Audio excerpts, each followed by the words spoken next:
Steve Bannon turned himself into authorities in New York City just a short time ago to face state criminal charges. The charges are believed to be connected to his efforts to raise money for a private campaign to build a wall along the U.S.-Mexico border. And before you get too worked up about that news, consider that they did exactly the same thing just ahead of the 2020 election, also arresting Steve Bannon at that time. These charges come from the Southern District of New York, and that is one of the most corrupt districts in the country. They would charge a ham sandwich with not having enough salt on it. More on that, more on Biden's fascist address, the Mar-A-Lago gift just keeps on giving, the election outcome, Putin's moment of truth, the interest rate con, and the market situation. But we'll continue with that situation in relation to Steve Bannon. Look, reality is that it's going to be difficult to make these charges stick, but it's part of a campaign of law warfare against Trump and anyone close to Trump. That also includes Mar-A-Lago, and as you probably heard, there were some terrible setbacks, but they're fighting back today with the Guardian breaking news that nuclear secrets are a game changer. They found a foreign nation's nuclear secrets. Federal agents seized those documents, and today they said, Andrew McCabe, the former FBI director, said it showed they absolutely had to go in and retrieve the intelligence. I mean, it's like a SWAT team going in a rescue operation. Oh my God, they've got nuclear secrets of a foreign power. Reality check again. All of those documents, folks, were guarded by the Secret Service in Mar-A-Lago. That's the way it's done. So they were in the custody of the US government, despite being held by Donald Trump. And of course, Donald Trump has presidential authority to classify and declassify anything he wants and keep any materials he wishes. These facts were already established in a Supreme Court ruling. So the Mar-A-Lago thing has backfired extremely badly. It was supposed to empower the Democrats, and Bill Barr has been out now saying that the documents special master ruling was wrong when the judge said, look, we let an independent person take a look at all this and decide what's actually going on. So the judge is being attacked left, right and centre because she's a conservative and because she has just thrown a monkey wrench into all of these plans. A monkey wrench so bad that Jeffrey Toobin, who isn't any friend of Donald Trump's, says that the order is wall-to-wall disaster for the Justice Department, leaving few good options.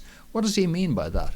Well, it wasn't just that the judge said, look, we'll get us an independent person, take a look at all this stuff. The judge also said, and by the way, you can't go sort of starting criminal investigations based on anything that you found, because we're going to have to think about this before we go any further. We're going to have to see if you have any right to take any of that stuff in the first place. So that's why. And Toobin is wrong, however, says James D. Zirin. We haven't seen the end of the case. Who's James D. Zirin? A former federal prosecutor in the Southern District of New York. I told you they were rotten. But anyway, the truth is this is all for media consumption ahead of the elections. It's for low information voters who just occasionally glance at the TV and sort of take in that there's been some kind of legal controversy around. Now 2 former Trump advisors have been arrested and indicted. Peter J. Navarro and Steve Bannon, and of course Trump himself. It's getting a bit transparent and obvious, though, what's going on. I told you it was desperation, and this, which was supposed to paint Trump and those around him as criminal, is now backfiring badly. I told you that was desperation. And one of the other things that shows you the desperation is this infamous fascist address where Joe Biden accuses MAGA supporters of being fascists and has conservatives saying, what is Biden trying to do? Just threatening us with this iconography of fascism, trying to intimidate us with essentially a fascist display. No, it wasn't. I know conservatives use that as a talking point in order to milk it for whatever political benefit, but that's not what they were at. It was desperation, I'm telling you. And here's what they were at. Biden was there looking like this because they were trying to create an atmosphere to scare Dems into coming out and voting. That's why the desperation, because their polling indicated to them that Dems are not going to show up. Why should they? After all, the economy's a disaster and Biden's a disaster and nobody likes him. So to try and scare the base, that's why they put this thing on. And of course, that backfired as well. The establishment are staring at the reality of a takeover in 60 days' time, which is going to flip the coin and going to turn all those investigatory powers back on them for a change. So the lawfare isn't just the only thing, they're also running polls which seem to indicate a narrowing of the gap. But of course they always do this. This is part of voter suppression as well. And truth is that, so far as I can see at the moment, based on just a realistic analysis, they're going to take the House by between worst 25-seat majority, best around 50, perhaps more, but something in that area. And they're going to take the Senate also. Now, the Republican establishment, just one moment while I take this call. That was one I couldn't afford to miss. So, they're up against it, folks. They're sunk. Their ship is going down. But it's not just the US establishment that's kicking itself in the ass and shooting itself in the foot. The Europeans are also up to the same thing as well, with Ursula von der Nazi announcing that the G7 are to impose a price cap on Russian oil exports to try and harm Russia. Well, Putin has said that we've gained, not lost, from sanctions so far, and he's offering them a sweetheart deal. You see, this has been the plan by Putin all along, to get militarily into a situation where he would have achieved the main objectives of securing control of the Russian areas of the southeast of Ukraine around about now. And around about now, he would then give them an offer of a sweetheart deal. I've always felt that was the way it was going to go, which is that he would stop now, if they're prepared to do business. Now, he's put that on the line in relation to the oil as well. And he said there today that Moscow, or not today, in the last few days, that Moscow stands ready to press the button and start pumping gas as early as tomorrow through Nord Stream 2, which has been put on hold by German authorities. So that's a fairly, blatant, straightforward offer.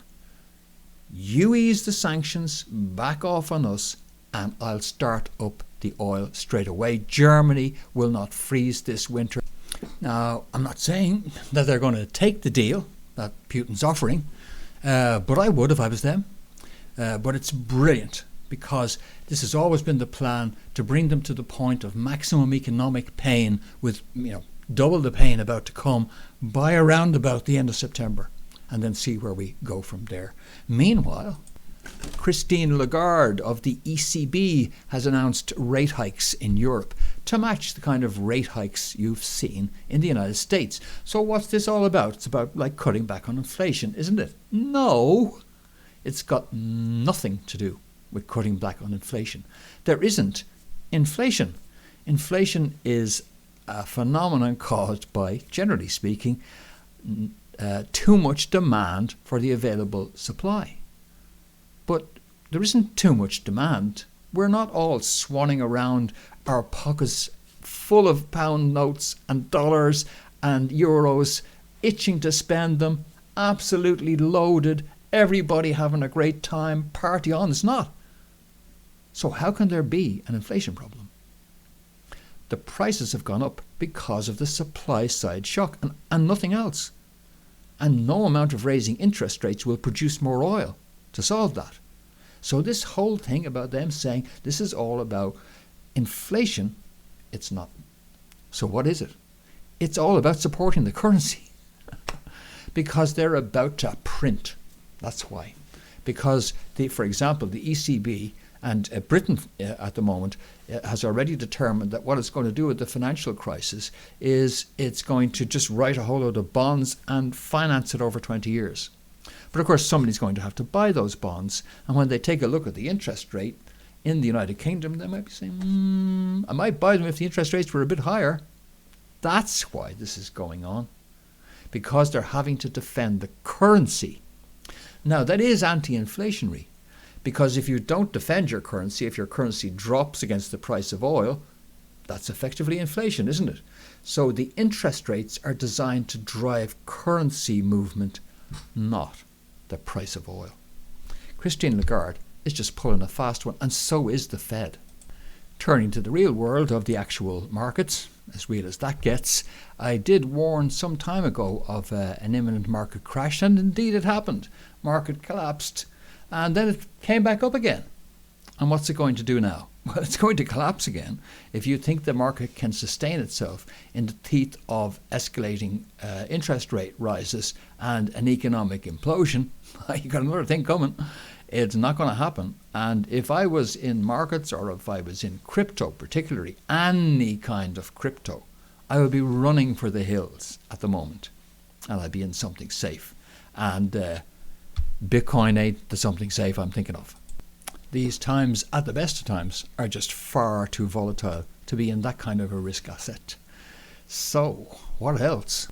Oh yeah, good news. I almost forgot the good news. Yeah, what's her name died? The Queen. Yeah, which, hey, it's been a rough week, but there are highlights, obviously, as we near the end of the week. So that's terrific. I got a little quiz for you. Like, what is the similarity and difference between Liz Truss and the Queen? Can you guess? Well, the similarities is that despite their high title of Prime Minister and Queen, neither of these two have any power, ever ran Jack SHYT. It's the British establishment which runs things, and they just take the orders from the establishment. Liz Truss's primarily asset, seen from the perspective of the establishment, is, as you can see in this photo, that she is far too stupid to do anything but take orders. And some final good news. I'm taking the beautiful truth out on the road, and with the right audio and video equipment now in my possession, I'll be hooking up with some activists who, like yourself, I hope, are helping to push back and helping to establish an alternative paradigm. Over the weekend, I'll be meeting with folks like that in the southeast of Ireland at 2 events, and I'll bring you reports on that next week. But also, I will be back on Sunday with a special report on 9/11. As you may know, I was involved in investigating the 9/11 issue from the moment it happened, and began publishing within weeks on that.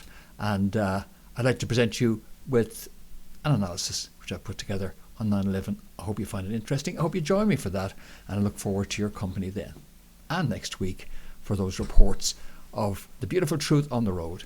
All right, that's it for this edition, folks. I look forward to your company again, but in the meantime, for breakfornews.com, this has been Fintan Dunn reporting. See you soon.